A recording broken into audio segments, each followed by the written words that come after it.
lahat. Welcome back po sa ating 365 Daily Devotion with Pastor Russell Ocampo.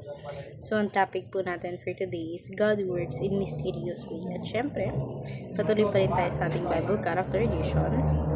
So, naging concept natin for today is Ruth, love that goes beyond obligation. So, Ruth was a young woman from Moab who married into an Israelite family, but tragedy struck when Naomi, her mother-in-law, lost her husband and both of her sons, including Ruth's husband. Ruth chapter 1 verse 3 to 5. Daughters-in-law that they uh, Naomi decided to return to Israel and told her daughter-in-law that they were free to stay in their homeland and rebuild their lives. One daughter-in-law, Orpah, suddenly said goodbye and returned home. But Ruth chose a different path. She stayed with Naomi and made beautiful promise. Where you go, I will go, and where you lodge, I will lodge. Your people shall be my people, and your God my God.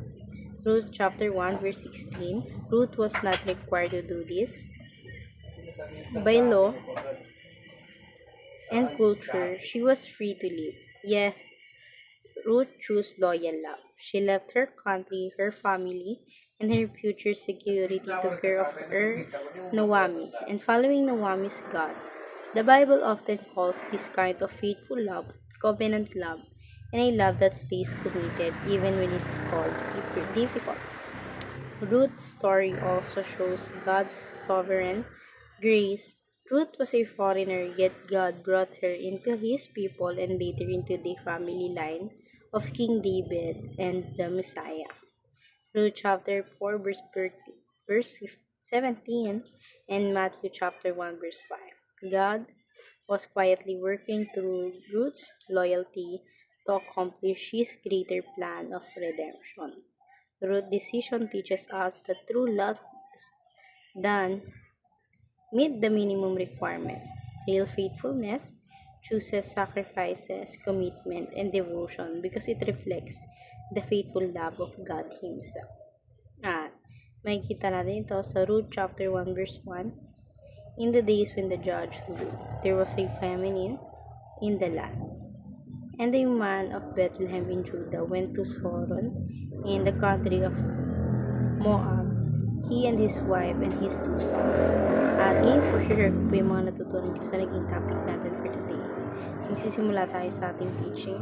First teaching, sometimes God works silently behind the scenes. So, minsan sa mga ginagawa ng Panginoon sa Kristo, minsan yung mga bagay na yun is hindi nakikita ng ibang tao kasi mas nagpo-focus sila sa kung ano yung main story and hindi dun sa behind that scene. So, sa ating second teaching naman, sometimes God works through unexpected people. So, minsan si God, gumagamit siya ng mga tao na hindi rin expected na ibang tao na mangyayari yun sa buhay nila or magagampanan niya yung ganung bagay. Sa ating third teaching naman, sometimes God works is mysterious way. Alam naman natin na sa lahat ng kakayahan ng ating Panginoon, sa lahat ng kanyang ginagawa, yes, may kakaiba at syempre mysterious na pamamaraan. So, dadako tayo sa ating application. First application, believe that God's silence does not mean His absence. So, kailangan mo rin maniwala sa sarili mo na yung katahimikan ng ating Panginoon. Hindi naman ibig sabihin nun, yes, wala yung presensya niya sa iyo or absent siya sa buhay mo.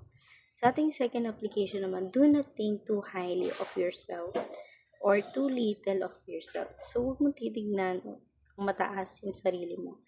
Hindi mo rin kailangan babaan yung tingin sa sarili mo. Doon ka lang sa point na alam mong kaya mo at hindi mo kayang higitan kung anong ginawa ng Panginoon. So, sa ating third application naman, trust that God has a plan even when you do not know it. So, palagi ka lang maniwala na ang Panginoon is may plano sa buhay mo na kahit hindi mo makita sa pamamaraan na gusto mong makita, ang Diyos ang gagawa ng bagay na yun upang ikaw ay matutunan mo.